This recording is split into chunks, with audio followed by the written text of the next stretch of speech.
व्यासनगर सहर उमापदा ग्राम रे तृतीय उमापदा प्रीमियर लीग अनुष्ठित हो जाइछि।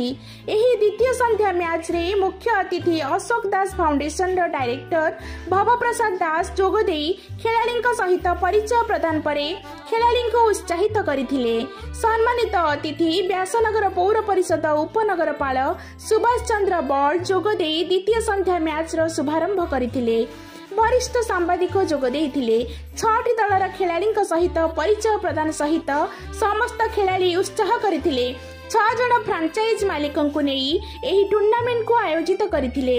Prince Challenger owner Pradipta Raut, Tapan Kumar Nayak, Hariom Fighter owner Shivananda Nayak, Royal Challenger owner Ravindra Kumar Nayak, Ratneswar Fighter owner Vijay Kumar Dhir, Golden Strike owner Gyanranjan Nayak, Star Challenger owner Samir Ranjan Rai एही टूर्नामेंट रे जोग देइथिले।